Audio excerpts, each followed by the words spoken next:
today, we're going to be talking about how you can master the RevOps data stack and essentially talk through a guide or some how-tos when it comes to the data stack for RevOps by company stage. So obviously things are different for early stage startups, mid-market companies, late stage kind of growth companies approaching IPO. And the great news is Golub and John not only have tons of experience themselves, but they also work with a lot of different kind of customers and folks who have also been there, done that. So that's what we're going to be talking about today. And I want to do some introductions of myself and then the panelists, and then we'll get rolling on the topic here. So for everyone out there, my name is Matt Baum, CEO, co-founder of RevOps Co-op. If you're not already a member of RevOps Co-op, would love to have you. We've got a couple of different options available for membership out there, including a free option. RevOps Co-op is a global community, folks who are passionate about revenue operations. We've got, I think, 9,500 plus people now, 45 different countries represented. So whether you're in New York, Brazil, London, all these places that I've seen folks kind of tuning in from, we've got kind of members and stuff there. So check out our website. We'll drop the link in the chat if you're not already a member. You can take a peek at what we do.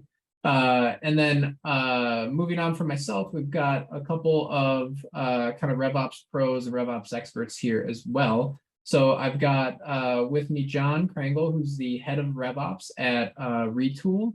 And I've also got Golub Suleiman, who is the CEO and co-founder of Polytomic.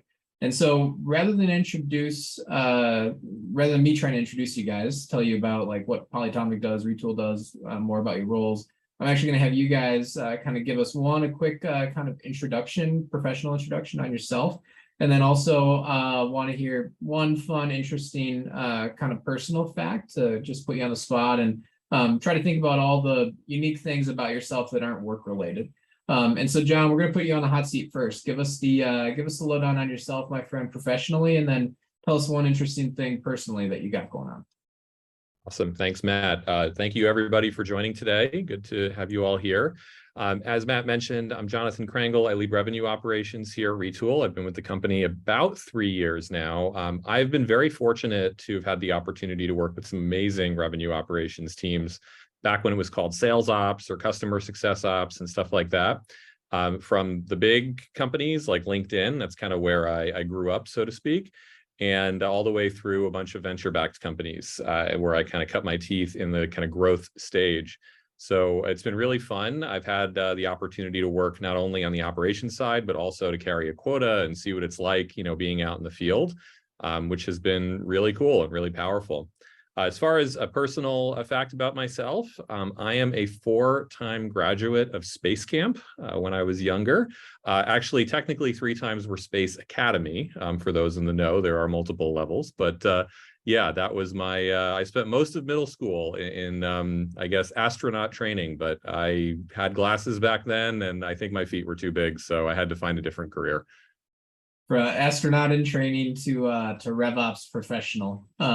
Yeah. It's proof that it's not a linear obvious path, right, John? Exactly. That's awesome. Well, thank you, my friend, and yeah, thanks for sharing and thanks for being here as well. So Golub, turn it over to you. Tell us more about yourself professionally, my friend, and then yeah, try to one up John on the on the Space Camp. I'm not sure about that one, but let's see. So I'm Golub. I'm co-founder and CEO of Polytomic. Now, Polytomic is a web app to move data between systems, whether it's moving your product data into your CRM or CRM data into your warehouse or CRM to other business systems, one app to move stuff around. I've been in data and analytics for over a decade, mostly serving people just like John, whether it was running an analytics team and receiving constant requests for this and that piece of data, or now as a vendor, almost actually half or maybe even most of our customers are people like John, the other half being analytics people who need data moved between systems. And so it's an interesting place to be where I've been a servant mostly, and I just do have a host of questions I'd like to ask of the sort of archetype I've been serving for almost a decade now. Personal fact, I have an encyclopedic knowledge of ramen. Now, unfortunately, there is no way to utilize this in my day job. I scratch my head and I've never found an avenue to bring this up ever, but it is something I do hold dear. It's I'm a ramen fanatic, sort of in the evenings, if you will. That's awesome. Well, tell us one maybe little known fact about ramen that that encyclopedic Oh yeah, it's really one of the few styles of food that has a complete freestyle element to it. In America, people think there's 3 or 4 genres of ramen. Actually, in Japan, there's at least 100 plus. yeah. There's 350 ramen shops that's open in Tokyo alone every year. And so even if you spend a lifetime chasing them and trying to knock off every variant off your list, you'll never be able to, which is sort of the allure and the torture of being a ramen fanatic. I go to Japan every year and just try to knock off as many places on the list. That's awesome. I have I've heard from a few folks actually that we've done digital events with, some other folks who have had kind of the same passion for things like craft beer, wine, things like that. But you're first I time hate all that stuff, but yeah, ramen for me. That's awesome. And I too have like so many like for me, the thing I always think about is I have these random song lyrics from songs that like when I was in high school and college, right? That are just like, you could play that song today and I could recite like every single word. And I'm like, why is that embedded in my head? And how do I replace that with things that could actually be useful, right? Because that like, pop song from 2004 doesn't really serve me a whole lot anymore. But maybe we'll do more, I don't know, maybe when I do more events like this, maybe I'll gradually, kind of shove that stuff aside and replace it with some RevOps knowledge.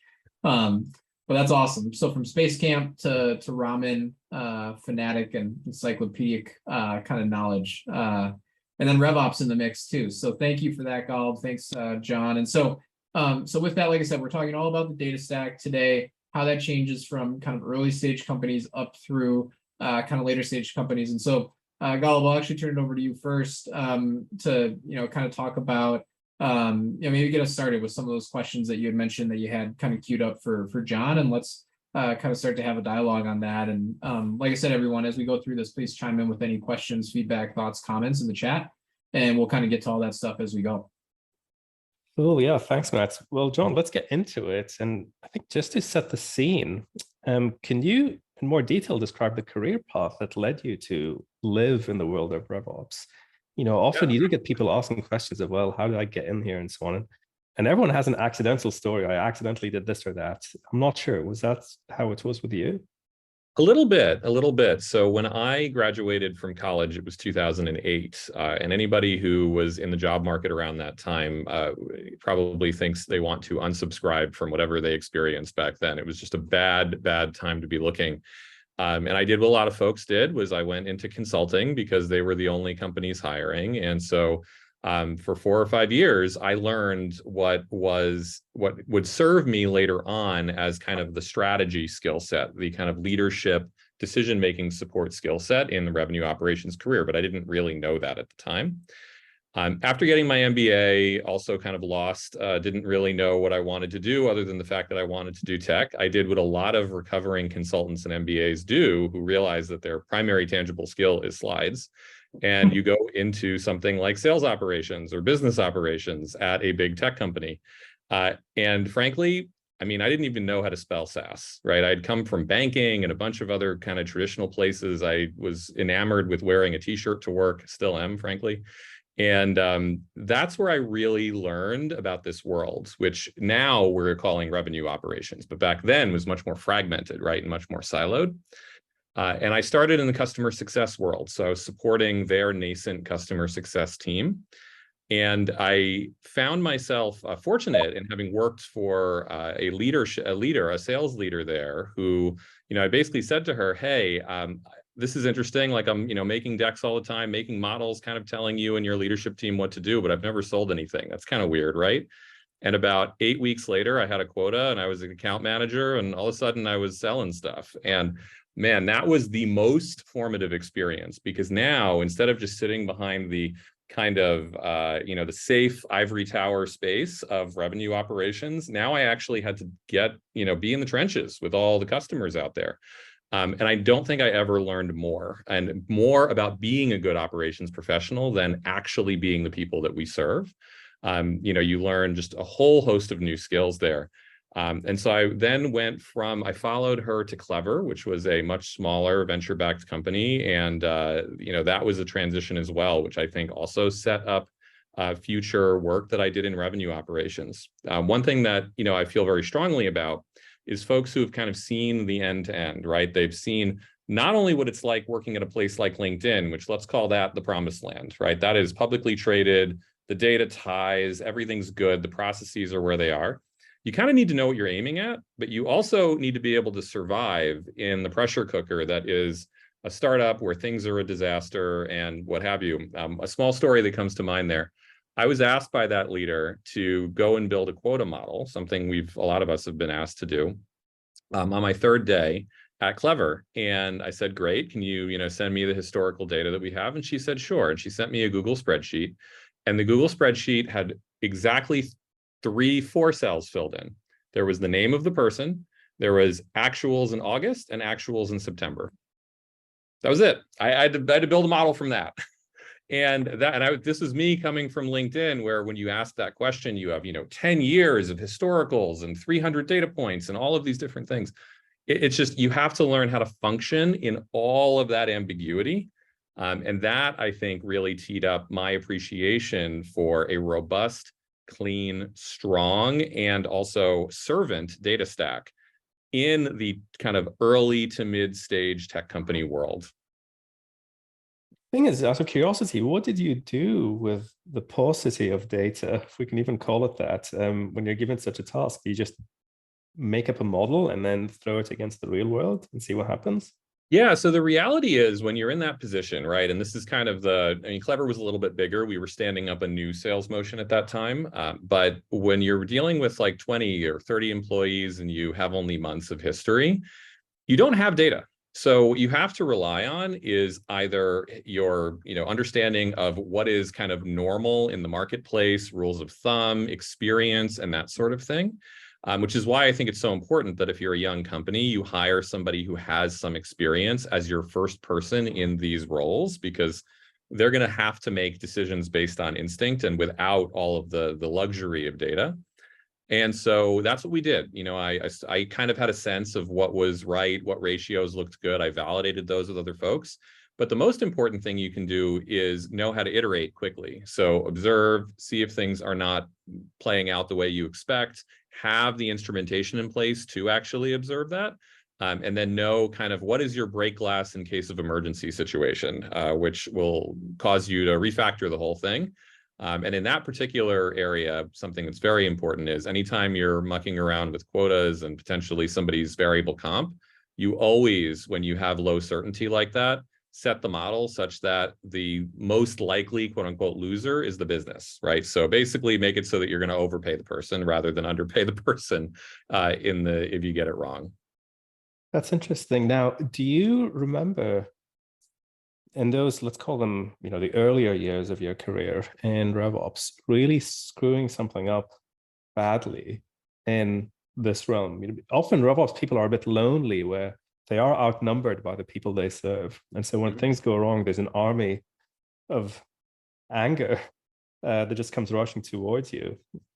Do you remember a particular instance that was memorable?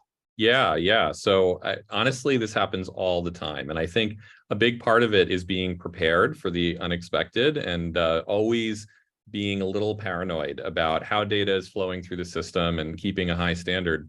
One of probably the biggest time when something went wrong, and this was a little bit before my revenue operations formal days, but when I was working in operations for a large multinational credit card company that you all would recognize.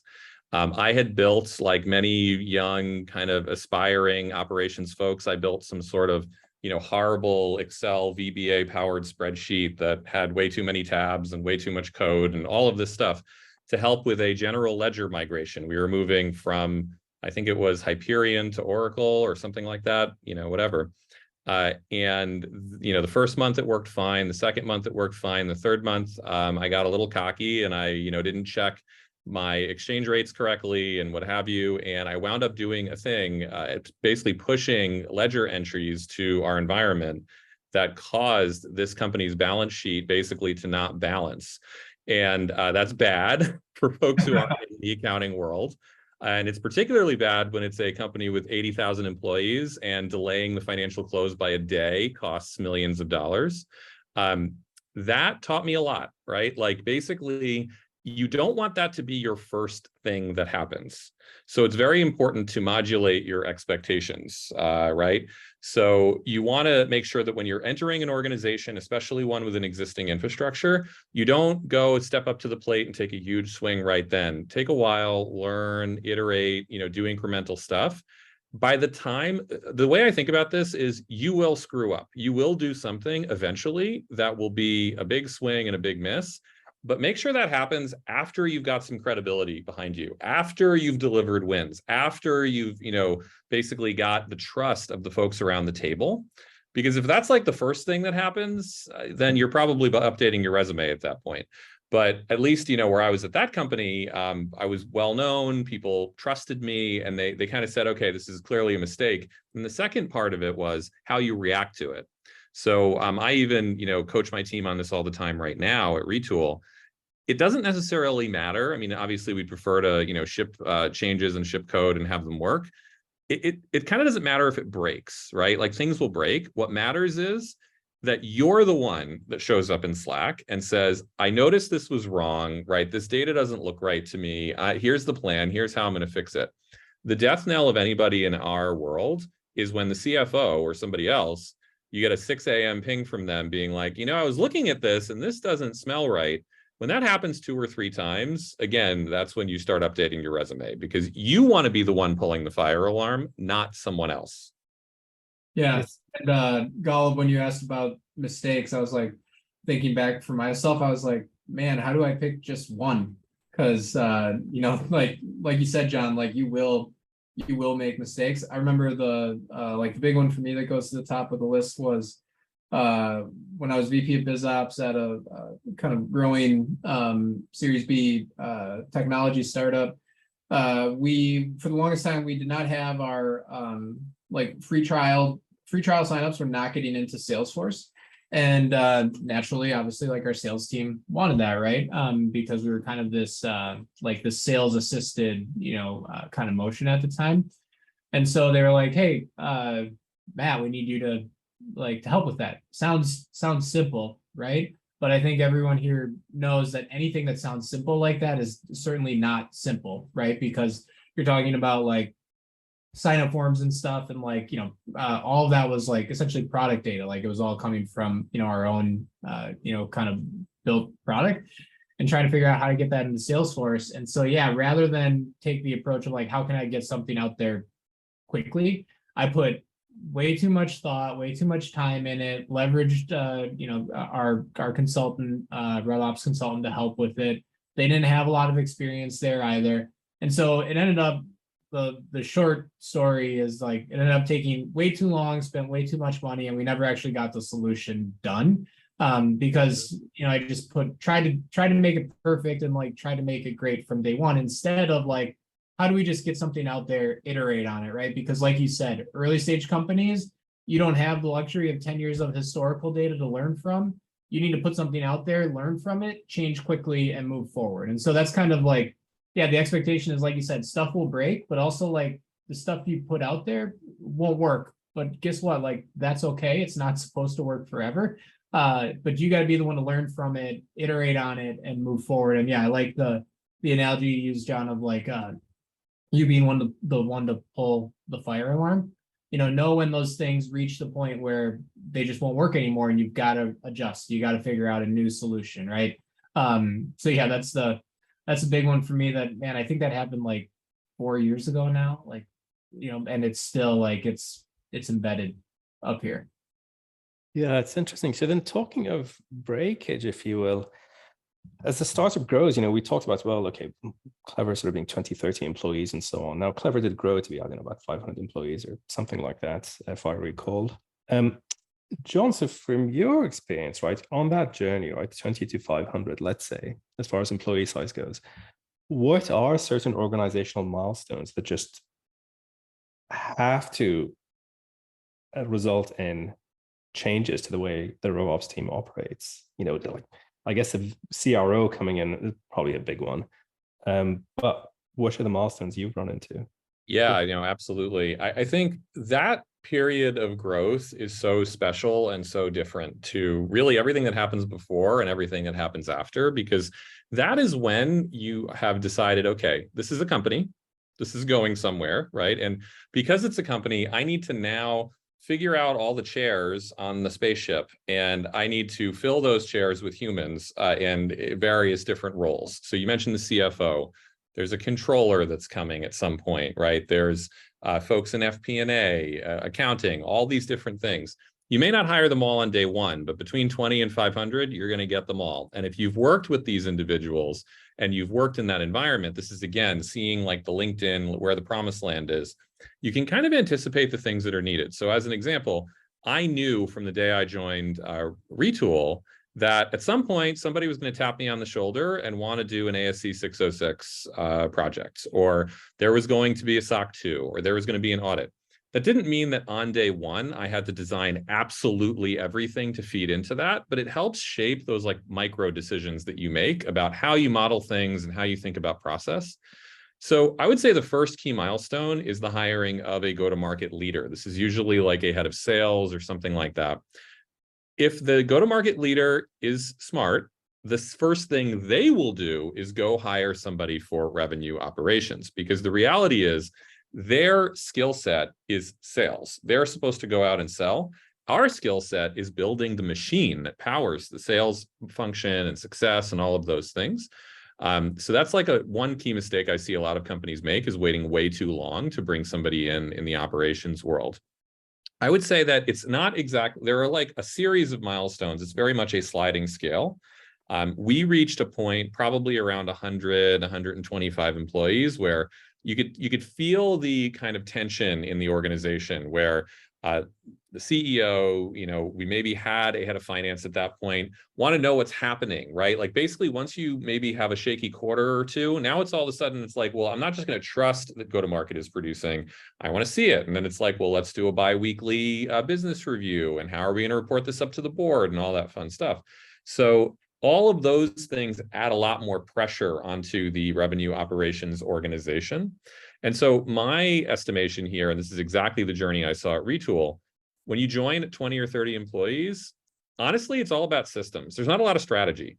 The strategy is having some instincts to know sort of what to build and getting it 80% right, but there's not a lot of data to review. You actually then have to go and say, okay, I need a variable comp system, and I need maybe a CRM if nobody's bought Salesforce yet, and I need a CPQ, and you need all the Lego blocks that build it all. You're kind of done with that by the time you reach 300 employees. You've got most of the Lego blocks in place, and then it's about, okay, how do I refine? How do I optimize? How do I rip things out that aren't serving me anymore, right? Like this is like a QuickBooks to NetSuite or something along those lines in the accounting world. Or if you made a choice to go not with Salesforce, you're probably putting Salesforce in at that point. So there's definitely the kind of distribution of work definitely changes during that growth curve.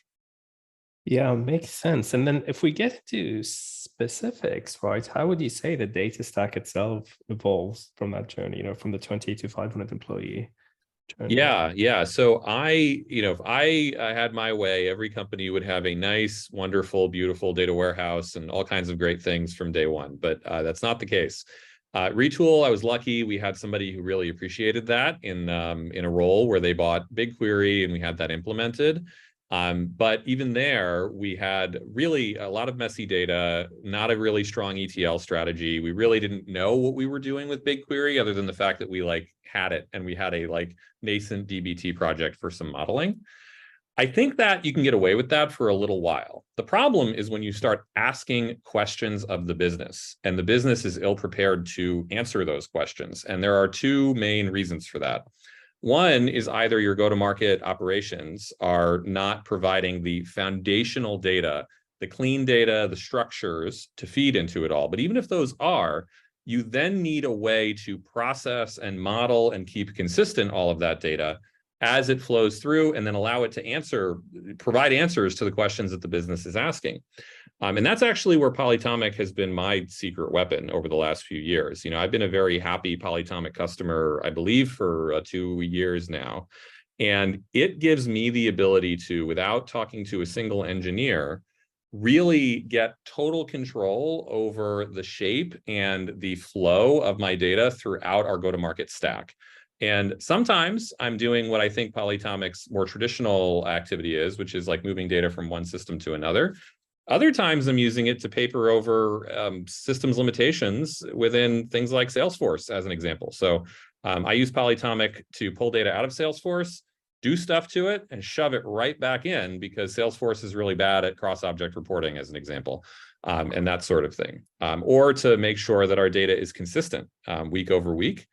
So I know you and I have spoken at length about our data testing infrastructure, which is largely powered by dbt and a lot of Polytomic flows on the back end.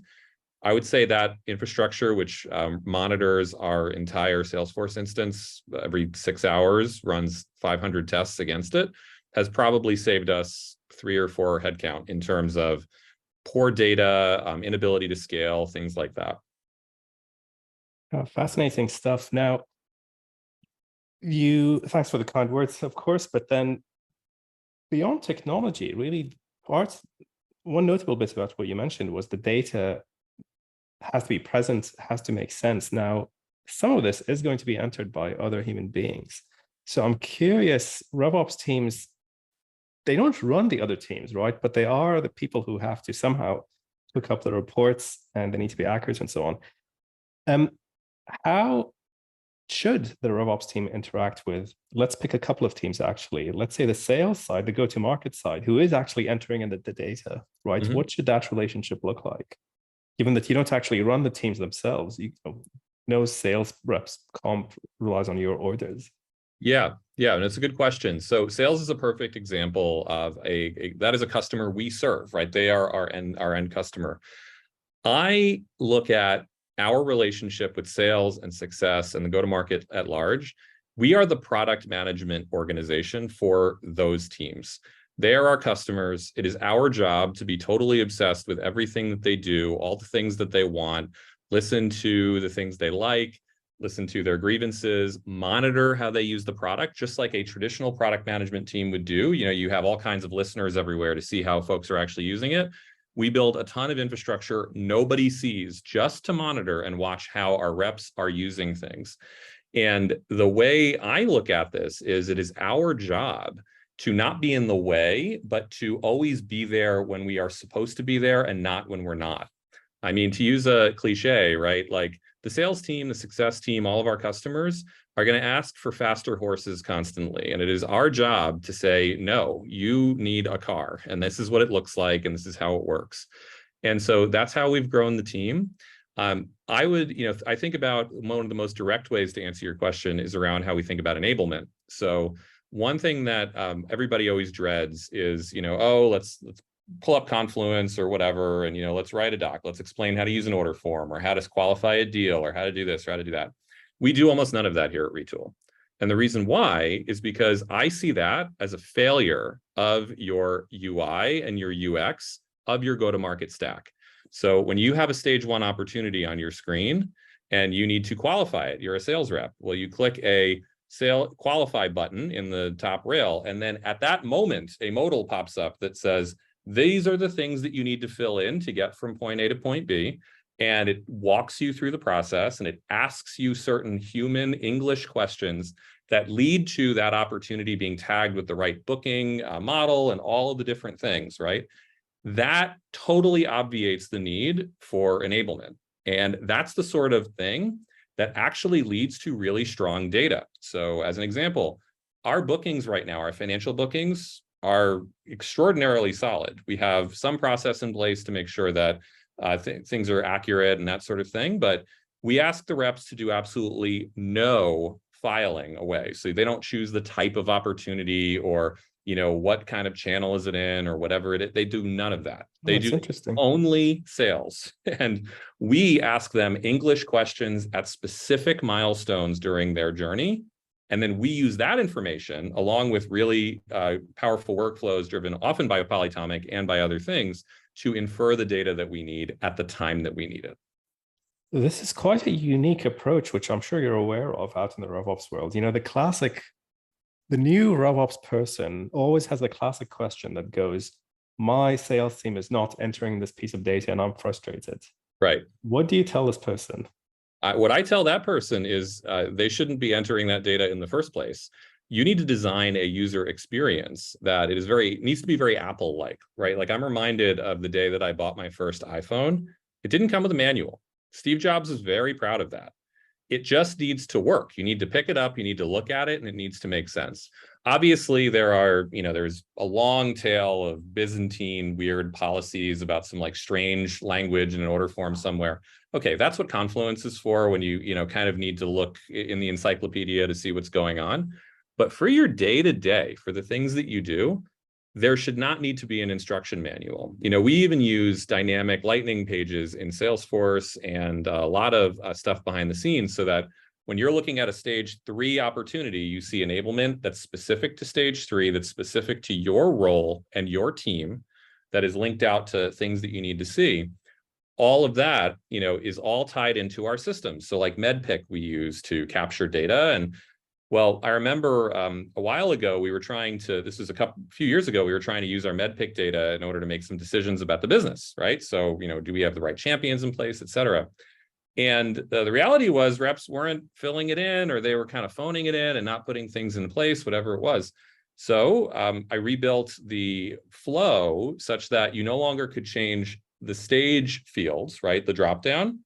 There's now a next stage button in our instance. And when you click the next stage, there is a lightning flow that fires that evaluates the whole opportunity, and it presents you and it says, okay, these are the parts of MEDPIC. If you filled them in already, great, they're already filled in. You can just click next. If you haven't, you have to fill them in, and it points you to enablement and does all of these different things. And it guides you through that process, and it prompts you to update your forecast and all of that. So the number of opportunities that reach the end of the line without a full readout of MEDPIC is 0. And that allows us to post components of MEDPIC into our EPD channels via Slack and say, hey, we learned this about this deal or what have you. It means that anytime our CFO wants us to understand what's going on with our deals at a subjective level, we have brilliant data that we can use. And it's not onerous to the reps, right? It shows up to them in the moment when they need it, and it doesn't bother them with validation rules where they click save and then they feel like they're tripping over something or what have you. That's another area. We have, I think on my opportunity object, I have 4 validation rules. It's really flat in the face of the stereotype of the page with 97 mandatory drop downs to fill out. Yeah, that's common. I mean, we have stuff on our page layouts. They're all very dynamic based on who you are and what have you. But most of them are informational, right? They're computed. They're things that help you do your job at that moment. Very little we are asking of you. I think you provide an optimistic view that flies in the face of the stereotypical antagonistic relationship, if you will, that lonely, frustrated revenue operations person who's never listened to by, the wayward monkeys that are running amok in Salesforce. Oh, yeah. Absolutely. And I think that's why my experience actually selling was really powerful, because I saw when I was in the chair, there was some stuff that they were right? Like some of the ways that LinkedIn asked me to engage with their Salesforce instance were awful. Buttons I had to click, things I had to file, what have you. But there were also some situations where I recognized, you know what? I'm just lazy right now and I don't want to do X or Y. But having been on the other side of the table, I see how that can really impact the way decisions get made. And, you have leadership sitting around at the end of the quarter, just banging their head against the wall, trying desperately to figure out why we're losing to this competitor or what have you. And what you don't want to do is waste time on the field not filling out the data or what have you, because no manager loves chasing their reps, tell them to go fill something in or anything like that.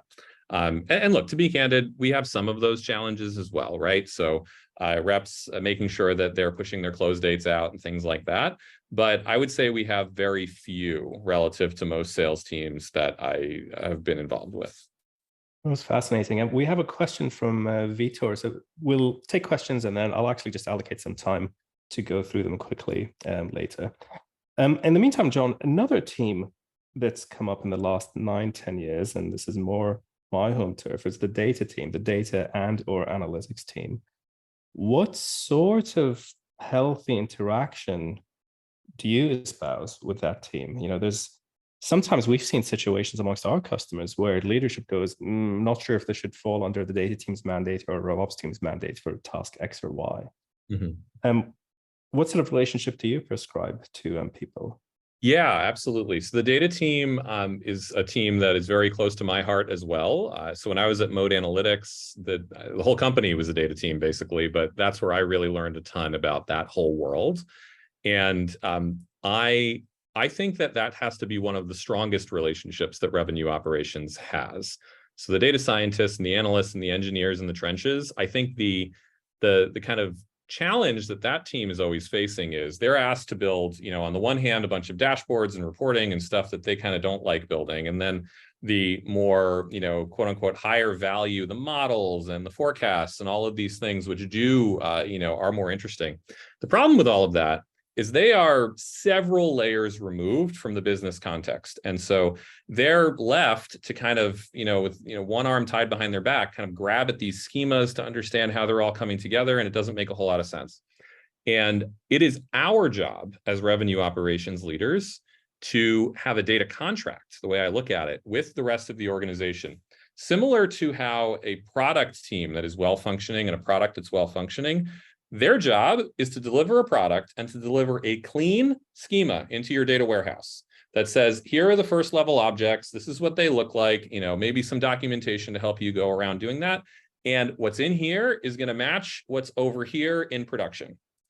They can then wash their hands of the thing and let the data team take it from there. Clean it, sanitize it, model it, do it all the different things. We have to look at it exactly the same way. The go-to-market stack is the product. And again, we are the product managers of that stack. So it is our job to make sure that the data is clean, hygienic, makes sense, make sure that the fields that are coming out of that, there are always going to be fields that are either deprecate candidates or, on their last legs or whatever. We have to have a process in place to insulate the teams from those sorts of things and also make it clear what's going on. So we spend a lot of time making sure that we are right there in the trenches with the data team. So I am very handy with dbt. I love being involved in contributing to our analytics repo. I would not hire somebody on my team for any role that did not know SQL and wasn't comfortable working in SQL. I think there is no excuse nowadays to not have that skill set. And I expect everybody to be contributing to our analytics repo. So to understand how dbt works, to understand how our data from Salesforce and other systems are going to flow through into other things. And then the third part of it is making sure that we are transparent about the taxonomies and the structures that are embedded within our data. So one of the first things that I did after kind of getting a sense of our bookings motion here is I defined that financial bookings taxonomy and the attribution taxonomy that goes everywhere inside of Salesforce. I go to great pains to keep it all very consistent so that if the data team learns how our P&L rolls up, that's exactly the same sort of tagging for how our activities roll up, for how our goals roll up, for how everything roll up, so that they can learn it once and repeat that everywhere. And we keep API names very consistent, and we make sure that we are, holding ourselves to a high standard. But in order to do that, of course, it helps to have had experience being on the other side of the table, either knowing what accounting might need or what data might need or what questions the board might ask, that sort of thing. That's most interesting because there are many RevOps people who don't know SQL, of course, right? And so to press a little bit more on your situation, given your team is so SQL fluent, where do you draw the line as to this is RevOps' responsibility versus data team's responsibility? Yeah, so I think that I like to reserve the data team for the higher firepower stuff. I see. Yeah. And I mean, the reality is, if somebody comes to me and says, we should build a predictive model to forecast churn based on, insert words here that are above my pay grade, that's the data team. Like, that is stuff that I want the PhDs working on, all the really smart people figuring all that stuff out. if the data team is getting asked to build a simple dashboard for how to, I want to see all the deals for the next quarter or something like that, then I think we failed them. We should make that easy to do. We should make that self-serve. That is the sort of thing that if you have good, clean data in Salesforce, Salesforce's kind of lousy reporting should be fine for. Like, you should be able to deliver on a scale of 1 to 10, 1 through 5, using Salesforce and some knowledge of what you've got. So I think the line is pretty clear in my mind, right? Obviously, they maintain the analytics stack. They maintain the engineering around the repos. I mean, you've been involved in how I've been working with the data engineering team here at Retool. They're maintaining the main kind of analytics repo. I have my own Polytomic instance and analytics repo that's specific for sales ops stuff, right? That is a little bit more the wild, wild west, where we want to be able to experiment and stand stuff up and all of that without impacting production. So I think the line there in my mind is kind of one of complexity. Makes sense. One paradox I've personally felt, again, 10 years in this situation on the data side, is that the data people don't actually know much about the data. You did allude to this. Yep. They are, especially in situations where revenue operations don't know SQL, for example. There's a very weird dynamic where revenue operations knows their data inside and out, but cannot do anything with it unless they go to the team that knows nothing about the data, but somehow has the tools to do things with it. Have you faced this in your career? All the time. I mean, this is, I think, the most prevalent dynamic, right? And it is why I think part of revenue operations being good citizens of the data ecosystem, it's important for us to know SQL. It's important for us to understand how things like dbt work. Maybe we're not, look, I'm not the world's best dbt developer. It still drives me crazy when, there's some sort of like weird permissions issue in dbt cloud, whatever it is. But I try to be knowledgeable about their world, so that when I go to them and say I need something, it's A, not something I can deliver myself, and it's B, it's been thought through, I understand how it's going to fit into their ecosystem. And vice versa, I think it's incumbent upon data teams to try the other way, right? And to say, okay, the most successful data teams I've worked with have always been organized internally by the functions that they support. So I would love to say that our go-to-market data and infrastructure is something that anybody can pick up in an hour, but companies are complicated and data gets complicated, even if it's very clean, right? Complexity and cleanliness are different.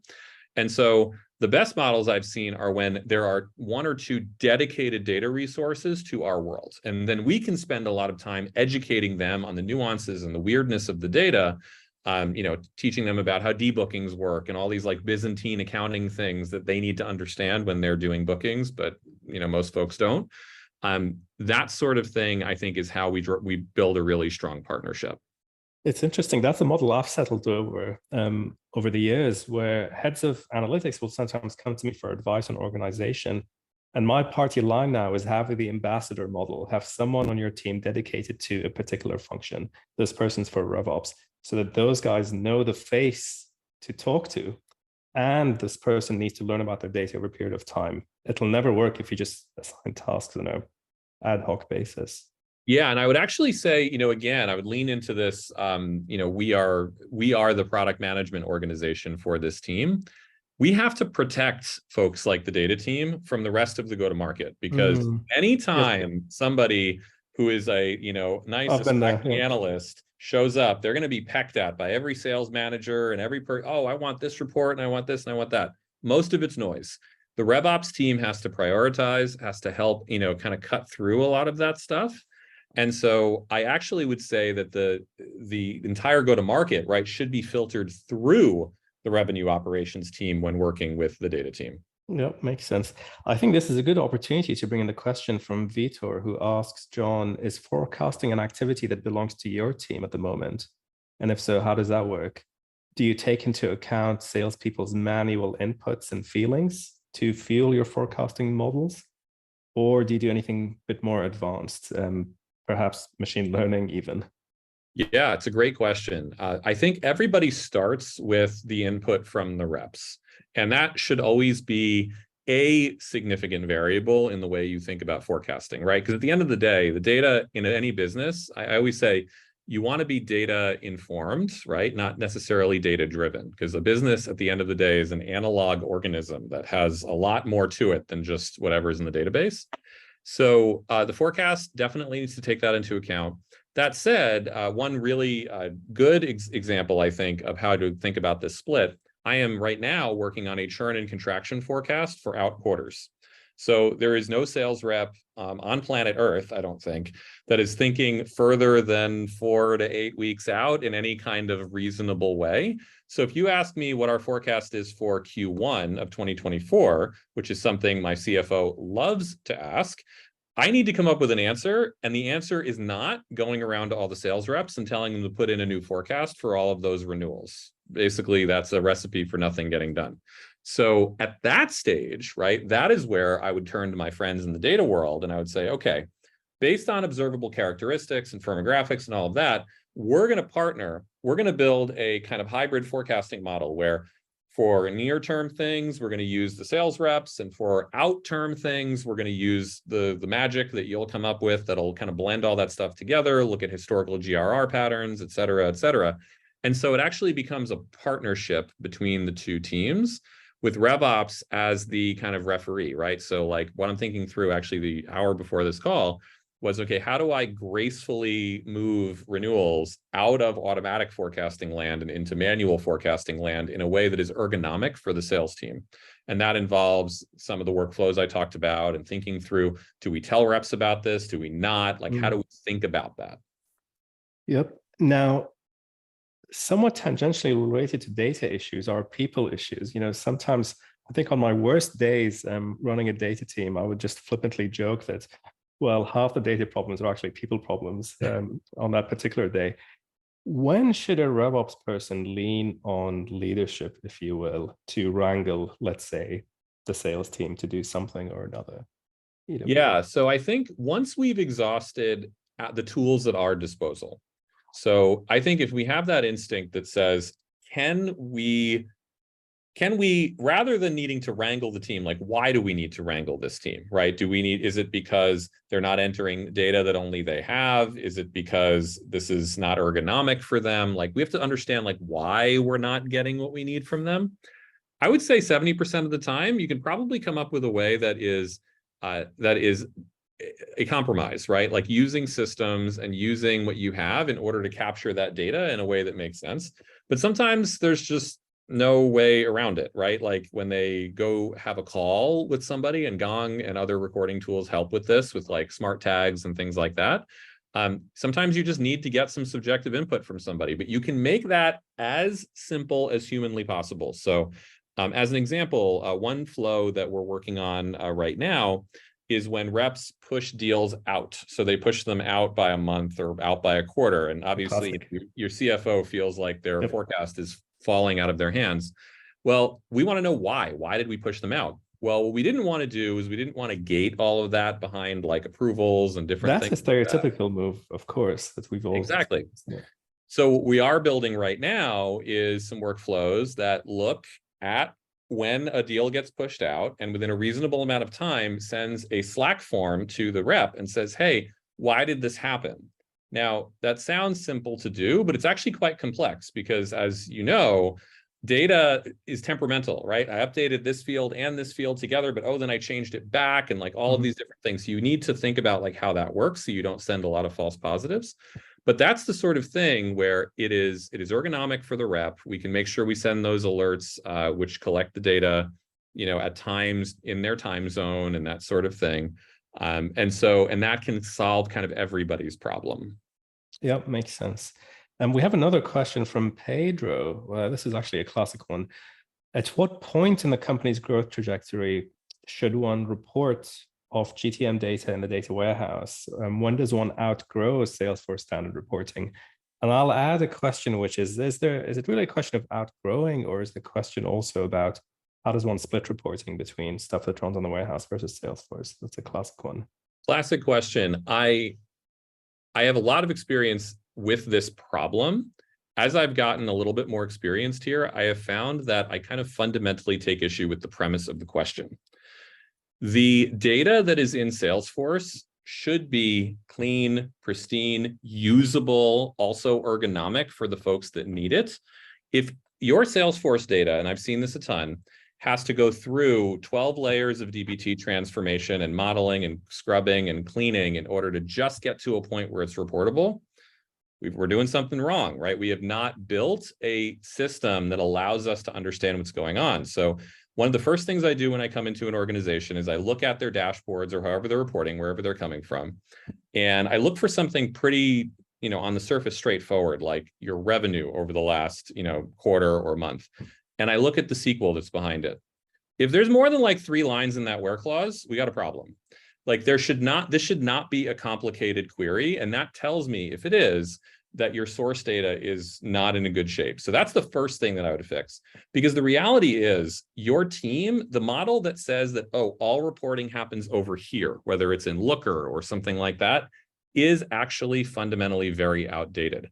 Your systems need to be able to represent the concepts that they're representing within a reasonable level of accuracy. Can't always be exactly perfect, but within a reasonable level of accuracy. And for certain things like revenue, exact accuracy at the times that you need it. And that's where I think Polytomic really shines, is it because it allows us not only to keep the data clean in something like Salesforce, but it also allows us to make sure we're putting the right data in the right places, right? Because the reality is our reps and our leaders aren't always going to have that tool right in front of them or want to open another tab or want to do something else, right? There's tremendous value in a support rep looking at an intercom ticket and seeing a custom field on the right with actual real data, actionable data about the person they're talking to without having to go look that up. And that's why I would argue that really both tools should be equipped to answer those questions. Now, again, there are going to be things that the data warehouse is much more muscular for, where you need window functions and more computational crunching. That's fine. What I would do with that, though, is if I felt like the reps needed it or I needed to bring that closer to the UI that's in Salesforce, I would build a Polytomic job. I would go and take all that stuff and shove it into the places where I needed it to be. And now it's available in both places. Yeah, Pedro, I'll add this too as a data person. I've learned this one harshly over the years. People who are 100% into the data warehouse, everything has to be in SQL and so on. You also run into issues of auditability. The problem is at some point, if the company is healthy, it's growing, at some point auditors come in and finance people need to audit stuff. And it's, maybe this will change someday, but it's really rare for someone in accounting to know SQL and be able to trawl through an 800-line ARR reporting query. It introduces all sorts of issues. And what ends up happening is, of course, everyone gets paid along the way, the data people, the consultants, the warehouse computation costs. Behind the scenes, the finance person ends up just resorting to Excel and downloading CSVs from NetSuite or whatever and doing things there. It's something people really have to be careful about who are data people. Sort of they start living in this fantasy land of everything's running on SQL, but the business isn't embracing that without telling them anything. So just something to think about regarding John's comments about simple data models are extremely salient here, because you do want something that's digestible and auditable as well. Totally agree. I think we have time for one more question from me, Matt. Is that okay? And I think this is a suitable one to end on, although I actually have a host more, but that's okay. This is, of course, the classic, well, John, if you could travel to the past, what professional advice would you give your younger, less experienced revenue operations self? Yeah, I would probably say be patient. I remember working at LinkedIn and, when I was much younger and thinking, okay, like a lot of us, I want to get promoted. I want to take on this team, like, these people that I'm working for, I think I could do a better job, all of that fun stuff. And I feel like what I have learned is that the more I learn, the less I realize I know about virtually every topic. And I also have realized, with the benefit of some hindsight, that experiences that I didn't really understand why they were valuable, like the time when I was on that consulting project and got exposed to things like, when I broke the balance sheet, things like, well, how does a P&L roll up at a really large organization and all of that? That knowledge, which I did not understand why it was important at the time, I use constantly now, right? It allows me to be conversant with partners like my CFO and my accounting partners and others. It allows me to understand that we should defer bringing multiple currencies into our environment for as long as humanly possible, as an example. Like, it's like that sort of wisdom that I didn't realize I was picking up. So I think patience is something that I would tell myself, because it would have allowed me to maybe enjoy the ride a little bit more and be a little bit less focused on the destination, wherever that was. Patience slogan probably applies to all facets of life, including our family lives and so on as well. Yes. I think that's a fine note to end on, Matt. What do you think? Yeah, no, that was great. And yeah, John, I mean, I think we could probably continue chatting for hours. You've got a whole slew of knowledge. So yeah, so thank you very much, John and Golub, for kind of sharing all the wisdom, knowledge, expertise, prior mistakes, personal facts about love of ramen and space camp in your youth. So yeah, that was great. And yeah, just for everybody here as we wrap up, again, we put it in the chat, but you can feel free to reach out to John and Golub on LinkedIn, connect with them. I think both are also in RevOps Co-op Slack. We can continue conversation there. And then after this, I know that Golub and the Polytomic team are going to send out some emails to folks who had registered and attended, offering up some additional kind of complimentary resources to help folks either evaluate, look at their current data stack. So keep an eye out for that as well. And with that, I will let you all run. So again, Golub, John, thank you guys very much for participating. For all the attendees out there, thank you very much for joining us. And until next time, we will see you all on the flip side. So take care, y'all. Thanks for hosting this. Thank you. Cheers. Thanks, John. Bye.